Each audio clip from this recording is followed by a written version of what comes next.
भारतीय वासियो, मी मिनल. आपण काय बघणार आहे आज? अविश्वासाचा ठराव म्हणजेच काय?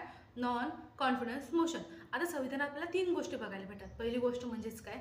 नॉन कॉन्फिडन्स मोशन म्हणजेच पहिली गोष्ट मोशन, दुसरी गोष्ट बिल आणि तिसरी गोष्ट नोटीस. मोशनला काय म्हणतात? प्रस्ताव. म्हणजे कोणत्या तरी लग्नाचा प्रस्ताव मांडला, ॲक्सेप्ट होईल किंवा रिजेक्ट होईल. बिल विधेयक काय? जर घटना दुरुस्ती करायची असेल तर आपल्याला विधेयक लागतात. आणि तिसरी गोष्ट नोटीस म्हणजे शॉर्ट नोटीस, लॉंग नोटीस असतात. जर इमर्जन्सीचा काळ आला तर नोटीस. ह्या गोष्टी आपल्याला संविधानात अशा तीन गोष्टी बघायला मिळतात. त्या कुठे होतात? तर संसदमध्ये ह्या गोष्टी होत असतात. तर आज काय बघणार आहे आपण? Non confidence motion. त्यालाच मराठीत काय म्हणतात? अविश्वासाचा ठराव. आता अविश्वासाचा ठराव म्हणजेच काय? त्या व्यक्तीवर, त्या मंडळावर आपला विश्वास नाही, त्या व्यक्तीवर, त्या लोकांवर आपला विश्वास नाही.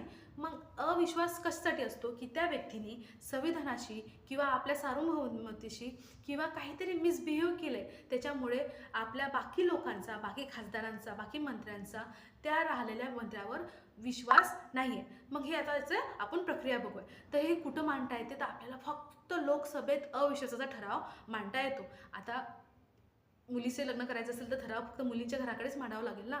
तसंच मुलांच्या घराकडे मांडून काही फायदा नाही, कारण की मुलगी तिकडे आहे. सो जर अविश्वासाचा ठराव मांडायचा असेल तर लोकसभेत मांडता येतो. कुठं मांडता येतो? लोकसभेत.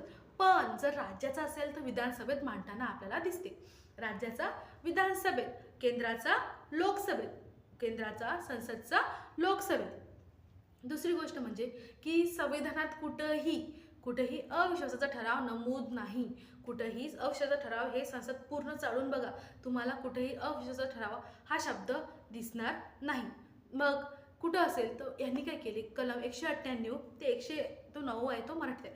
198 नियम जो आहे, संविधानाची एक रूल बुक आहे, एक नियम बुक आहे की बाबा 1, 2, 3, 4, 5, 6, 7, 8. तर याच्यात काय होते की संविधानात लोकसभा कशी चालेल किंवा लोकसभेत कार्य कसे चालतील. आता एवढी मोठी संसद, आपलं भवन आहे, आपल्या देशाचा कारभार जिथून चालतो ती आपली संसद, आणि त्याच्यापेक्षा सर्वात जास्त महत्त्व कोणाला दिलेलं आहे? तर संसद, लोकसभेला दिलेलं आहे. लोकसभेला आपल्या संविधानात खूप मोठं महत्त्व आहे. तर मग आपल्या देशाचा कारभार चालवण्यासाठी आता नॉन कॉन्फिडन्स मोशन आपल्या संविधानात तर नाही आहे, मग ते कुठेतरी असेल तर ते नियम 198 मध्ये आपल्याला संविधानात लोकसभेच्या रूल बुकमध्ये बघायला मिळते. तर लोकसभेमध्ये बघा 198 मध्ये बघायला मिळते. दुसरी गोष्ट म्हणजे कोणाबद्दल मांडता येतो तर आपल्याला माहिती आहे, तो प्रस्ताव आपल्याला मंत्री किंवा पूर्ण मंत्रिमंडळामध्ये विरुद्ध मांडता येतो. पूर्ण मंत्रिमंडळ किंवा सभापती यांच्या विरुद्ध मांडता येतो. तो मंत्रिमंडळामध्ये कोण येते? तर पंतप्रधान आणि एक्स्ट्रा जे कॅबिनेट मिनिस्टर असतात ना, त्या सर्वांबद्दल अविश्वासाचा ठराव मांडता येतो. म्हणजे मेजर गव्हर्नमेंट जी असतील, जी मेजॉरिटीमध्ये गव्हर्नमेंट आहे, त्या गव्हर्नमेंटबद्दलही आपल्याला म्हणजेच कुणाला, बाकी मंत्र्यांना किंवा विपक्षाच्या नेत्यांना अविश्वासाचा ठराव संसदमध्ये मांडता येतो. तो कुठं? लोकसभेत. आणि यांना 50 खासदार यांच्या संग चर्चा करून अविश्वासाचा ठराव मांडावा लागतो. 50पेक्षा जास्त खासदारांच्या संग चर्चा करून अविश्वासाचा ठराव मांडावा लागतो. आणि त्याच्यावर 10 दिवसात मत होते. 10 दिवसात मत झालं की समजते की या व्यक्तीने चूक केली की नाही केली. आणि जर ती आढळली तर त्या मंत्र्याला किंवा त्या व्यक्तीला सदनाचा राजीनामा द्यावा लागतो, त्या पदाचा राजीनामा द्यावा लागतो. आता कलम 118 मध्ये काय म्हटलंय की लोकसभा आणि राज्यसभा स्वतःच्या कामासाठी स्वतःचे नियम बनवू शकते. संविधानात कुठंही संसदने कसं काम करावं, किती काम करावं, त्यांचं सकाळपासून संध्याकाळपर्यंत शेड्यूल किती असेल किंवा हिवाळी अधिवेशन, थोड्या गोष्टी दिल्यात, पण पूर्ण गोष्टी आपल्याला दिलेल्या दिसतात नाही आहेत. म्हणून कलम 18 मध्ये काय म्हटलंय की लोकसभा आणि राज्यसभा ही जे भवन आहेत, हे भवन स्वतःची कामाची प्रक्रिया स्वतः निर्माण करू शकतात. कलम 75 आणि 74 मध्ये काय दिसते आपल्याला की मंत्रिमंडळाबद्दल संविधानात सांगितलेलं आहे.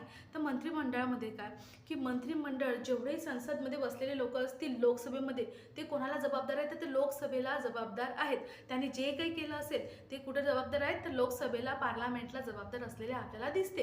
आणि पहिली जी नॉन कॉन्फिडन्स मोशन भारतात जर नमूद झाली असेल तर कुठे झाली आहे? 1963 मध्ये JB कृपलानी यांनी, जे मसुदा समितीचे उप सल्लागार किंवा मसुदा समितीचे त्यांनी काम केलेले आहे. JB कृपलानी खूप मोठी व्यक्ती होते. तर त्यांनी काय केलंय की नेहरू गव्हर्नमेंटवर पहिल्यांदा अविश्वासाचा ठराव आणताना आपल्याला दिसते. आणि आताच नुकताच संविधानात ओम बिर्ला यांच्याबद्दल, जे कोण आहेत लोकसभेचे सभापती, यांच्याबद्दल आपल्याला अविश्वासाचा ठराव विपक्षी नेत्यांनी मांडलेला दिसते. समजलं का की अविश्वासाचा ठराव म्हणजेच काय की नॉन कॉन्फिडन्स मोशन, त्या व्यक्तीवर विश्वासच नाही राहिला बाबा आपला.